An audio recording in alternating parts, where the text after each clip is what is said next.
The stars were on fire, as war spread across the dark space above planet Varelia. Explosions lit the sky like red suns, while ships danced and screamed between burning clouds. The human commander Jack Rain flew alone in his small black fighter. He moved fast between the enemy fire like a ghost in the smoke. His voice was calm and cold as he gave orders to no one.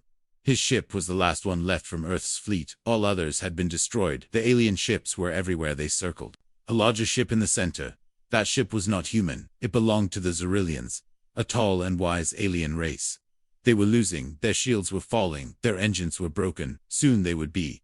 Gondrak had no orders, no backup, no hope, but he turned his ship and flew straight at the enemy. He fired every weapon he had. He dodged like a shadow through the fire. The aliens chased him. They tried to catch him, but Jack was too fast, too sharp, too wild. His ship crashed into the enemy carrier. He jumped out before the blast, floating in zero gravity, with nothing but a small suit and a silent prayer. The enemy carrier exploded from the inside. A wave of fire spread across the sky. The Xyrillian flagship escaped. They jumped into hyperspace. Just in time, Jack was left behind in the wreckage. His body drifted in the silence of space ores. Later, the Xyrillians came back. They searched the field of broken metal. They found Jack alive, barely breathing, floating alone among the ruins. They took him in. They healed his wounds. They studied him in quiet awe. To them he was a legend, one man who saved 1,000 lives, without help, without orders, without fear. They brought him to Varelia, the home world of the Xyrillians, a place of floating cities, and crystal towers, soft winds, and glowing trees. Everything shimmered with life, and light. Jack was given a place of honor. Strangers bowed when he passed. Children pointed and whispered stories about him. But Jack did not smile. He did not want praise. He just wanted to go home. One day a group of tall Xyrillian guards came to him. They told him the High Noble wanted to see him. He followed them through wide golden halls, up spiral paths lined with stars, into a great chamber that looked like a temple of light. There stood Baron Varen, the noble of the sky houses. His robe moved like water. His eyes glowed like twin moons. He raised his hand and spoke with slow grace. Human Jack Rain, you gave your blood for those not of your kind. You risked all for lives you did not know. You are not just brave, you are honorable. You are family now. Jack said nothing. He only nodded. Baron Varen stepped aside. Behind him stood a tall silver box. It was smooth and cold, covered with lines of light that pulsed like a heartbeat. The Baron waved his hand. The box floated toward Jack. Its lights shimmered in soft blue and white. This is our gift to you, said the Baron. It is rare, it is precious, it is living. Jack frowned. He looked at the box. It was sealed. There was no handle, no switch, no sound. What is it? He asked. The Baron smiled gently. A treasure from our world. She is yours now. To keep, to protect, to guide. Jack stepped closer. The box began to hum. The light grew stronger. A soft voice came from within, almost like a whisper in the wind. Is it a machine? Jack asked. No, said the Baron. It is more than a machine. It is a life, a soul, a bond. Jack felt cold. He reached out and touched the box. It was warm. It moved slightly under his fingers like a sleeping heartbeat. He pulled his hand away. What do I do with it? He asked. The Baron did not answer. He only turned and walked away. Jack stood alone in the chamber. The box floated beside him, the humming sound now clearer. It called to him, soft, gentle, alive. He did not know if it was a gift or a trap or something else entirely. He whispered to himself, "What are you on?" The box replied in a voice only he could hear, asterisk. Jack could not stop thinking about the box. It floated beside him, like a strange friend or a hidden danger. He found a quiet room on the Xyrillian ship. He carried the box inside carefully. The soft humming filled the air around him. His hands shook as he reached for the lock. The box was smooth and cool. It felt alive. It pulsed with light under his fingers. He took a deep breath and opened it slowly. A soft glow filled the room. Like morning sun through glass. Inside lay a young girl. She was asleep in a clear pod filled with shining liquid. Her skin was pale silver, like the moon. Her hair floated around her head like a silver cloud. Her eyes were closed but beautiful. Her face looked calm and innocent. Jack stared in surprise and confusion.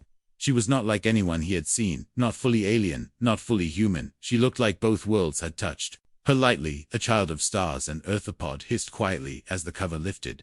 The liquid drained away softly. Jack watched as the girl's chest rose and fell with slow breaths. She was alive. Real, more than a gift in a box. Jack wanted to say something, to ask her name, to tell her he meant no harm, but the words stuck in his throat. The room was silent except for her breathing. Suddenly, her eyes opened wide. They shone bright blue, like frozen lakes. She looked at Jack with surprise and fear. Her lips moved, but no sound came out. Jack reached out his hand slowly. "Are you okay?" he asked softly. She nodded. Her voice came out weak, but clear. Am I free now? Jack did not understand. He shook his head slowly. What do you mean? She looked around nervously. I was trapped in the box. I was not allowed to leave. I waited for someone to save me. Are you the one who saved me? Jack's heart beat fast. He did not know what to say.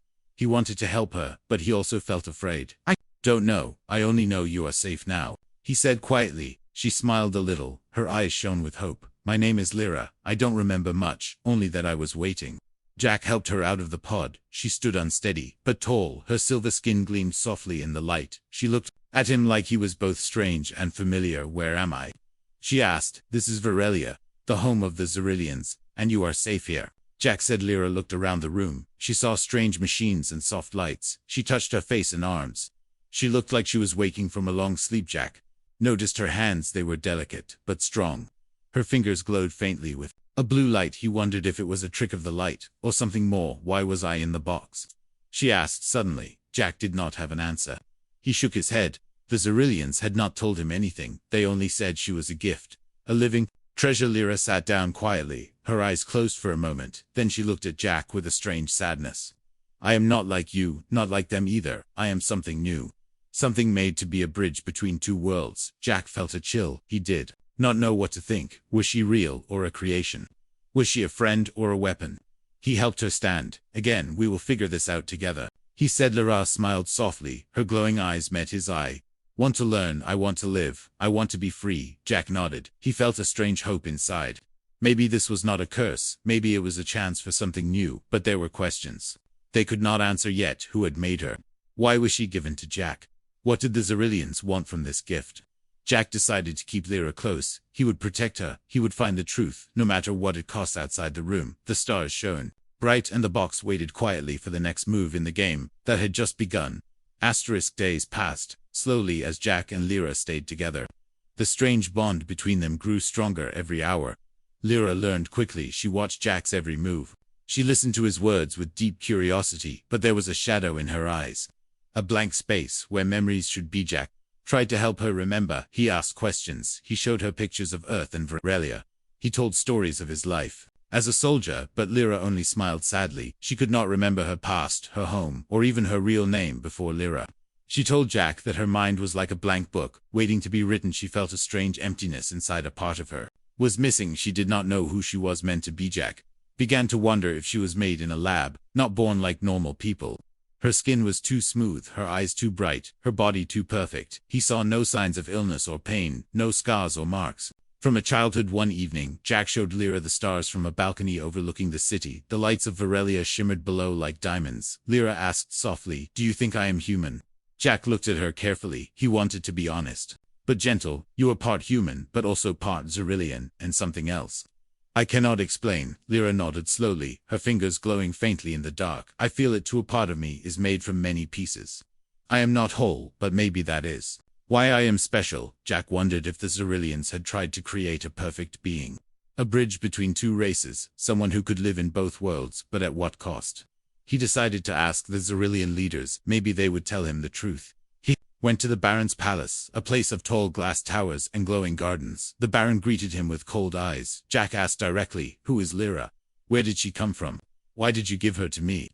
Baron Varen smiled thinly. "She is our finest creation, a child of science and hope.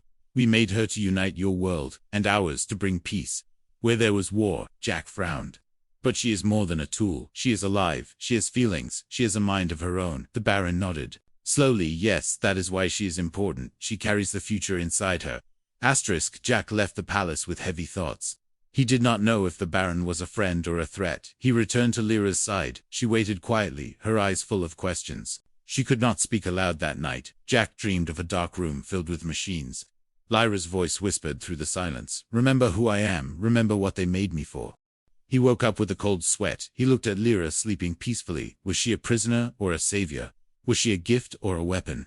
Jack knew one thing. He would protect her no matter what. She was not just a box or a gift anymore. She was a person with a soul, with hopes and fears, with a future to decide. He held her hand gently and whispered, "We will find the truth together."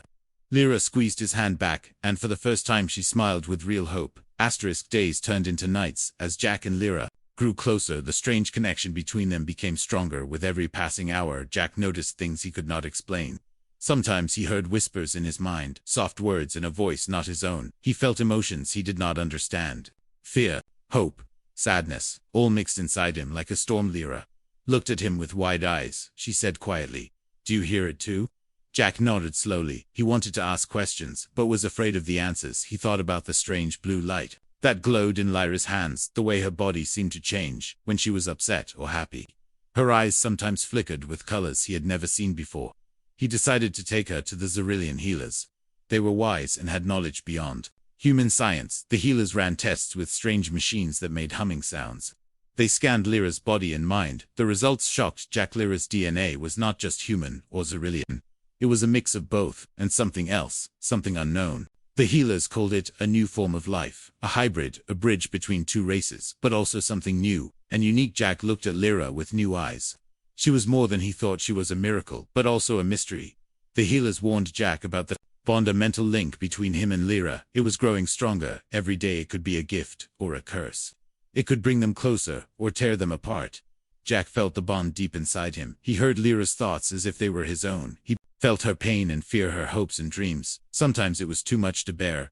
Lyra held his hand tightly. She said, "I am scared. I do not want to lose myself, but I do not want to lose you either," Jack promised her. "We will find a way together, no matter what happens." But the bond had another effect. It began to change Lyra's powers. She could heal small wounds with a touch. She could move objects without touching them. She could send thoughts without speaking. Jack watched in wonder and fear. He asked, "What are you becoming?" Lyra smiled softly. "I am becoming who I was made to be, but I want to choose that, to not just follow a path they set for me." Jack knew their journey was just beginning. The bond was both a link and a test. It showed them they were connected, but also that they were different. He held Lyra close and whispered, "You were not alone outside the ship." The stars shone bright and endless, and the future waited quietly, ready to unfold its secrets. Jack could not stop thinking about Lyra's origin. He needed answers. The questions burned in his mind like fire. Who created her? Why did they give her to him?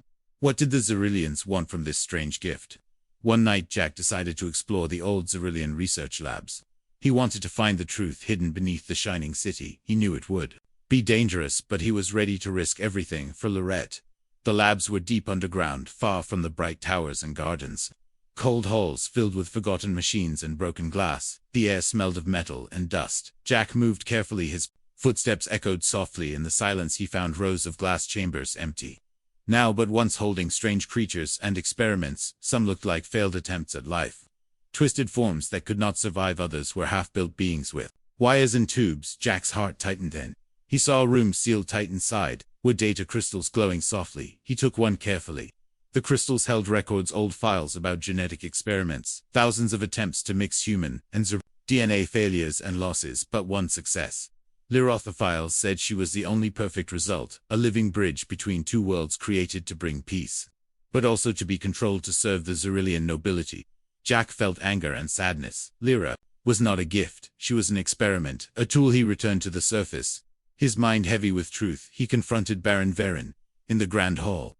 The Baron stood tall and calm, his eyes cold as ice. Jack said boldly, "You lied to me. Lyra is not just a gift. She is a weapon. You made her for your own plans." The Baron smiled thinly. "Yes, she is a weapon of peace, a symbol of our hope and power. She can unite our worlds or destroy them." Jack shook his head. "She is a person, not your tool. You cannot use her like this." The Baron's smile faded. He said quietly, "You are a brave man, but you do not understand the weight of history. We cannot live forever at war. Lyra is the key to a new future." Jack turned away, his heart heavy. He knew the fight was not over. He must protect Lyra from those who saw her as a weapon from the Baron, and his plans from the past that still haunted the stars. He found Lyra waiting for him, her eyes shining with worry and hope. He took her hand gently. "We know the truth now. You are not just a gift. You are part of a war, but we will face it together." Lyra nodded. "I want to be free, not a prize or a tool. I want to choose my own path." Jack smiled softly. "We will find that path, no matter where it leads." Outside the city, the stars burned bright, and the future was full of danger and hope, but Jack and Lyra were ready to face it all together. Jack knew they could not stay on Varelia. The Baron's words haunted him. Lyra would never be free here soon. The Xyrillians would try to take her back, to lock her away and use her for their plans. He waited for the quiet hours of the night, When the glowing streets were empty and the towers slept, he prepared a small ship hidden in the lower docks. It was fast and old, but still strong enough to carry them away. From the Xyrillian, Rich Lyra followed silently. Her silver hair caught the dim light. As she walked, she did not ask where they were going. She already knew from the bond they shared. Her thoughts flowed into his mind like calm waves. We must leave. I am ready. They moved quickly through shadowed streets. Jack carried a small pack with food and tools. Lyra carried nothing. Only the hope in her heart and the strange power in her hands. As they reached the docks, Jack saw 2 Xyrillian guards ahead. They were tall and armored, their eyes glowing faint in the dark. Jack pulled Lyra into a narrow passage. They waited in silence as the guards passed Asterisk. The small ship waited for them like a sleeping bird, its silver hull scratched and dented from old battles. Jack powered it up. The engines hummed low and steady. He and Lyra stepped inside and sealed the hatch. Lumps suddenly rang across the dock. The Baron had discovered their escape. Bright lights filled the air. Voices shouted orders in the tongue. Jack pushed the controls hard. The ship rose quickly and shot into the sky. Xyrillian patrol craft appeared behind them. Their weapons flashed bright. Jack rolled the ship and dove low, flying between crystal towers and bridges. The bond let Lyra feel his focus. She saw the battle through his mind. The danger and the thrill mixed together once clear of the city. Jack turned the ship toward the edge of the system. The patrol craft followed like hunters chasing prey. They fired again. Bolts of white light cut across the darkness. Jack dodged through the narrow gap of 2 moons. One blast struck the wing, but the ship held steady. Ahead was an asteroid belt. Jagged rocks floated in endless silence. Jack guided the ship between spinning boulders. The patrol craft slowed, afraid of the tight spaces and sudden crashes. Jack used the cover to break away, but danger was not gone. A larger Xyrillian warship appeared at the far side of the belt. It blocked their path to open space. Lyra closed her eyes. Her hands glowed blue. Jack felt her thoughts press into his mind. Let me try. I can hide us. The ship shimmered faintly. Its image faded into the drifting shadows of the asteroids. The warship's scanners swept past without locking on. Jack stared at Lyra in surprise. She opened her eyes slowly. Her voice was soft and tired. I do not know how I did that, but I can feel more inside me. They moved quietly until the warship was far behind. Jack pushed the engines harder. Soon the stars ahead stretched into long lines as the ship jumped into hyperspace. Asterisk. Inside the quiet cabin, Jack finally let out a long breath. He looked at Lyra. She was pale but calm, her glowing eyes watching the endless tunnel of light. Outside. Where will we go now? She asked. Jack thought for a moment. There is an old human station on the edge of neutral space. No Xyrillian ships go there. It is rough, but safe enough for now. Lyra nodded. Her hand rested gently on his arm. Through the bond, he felt her trust. Her fear was still there, but so was the fire of her will to live free. As the ship carried them far from Varelia, Jack knew they had only taken the first step. The Xyrillians would not stop hunting. The Baron would not forget the human who stole his creation. But Jack would not give Lyra back. She was not a prize to return. She was a person, and she deserved the right to choose her own life.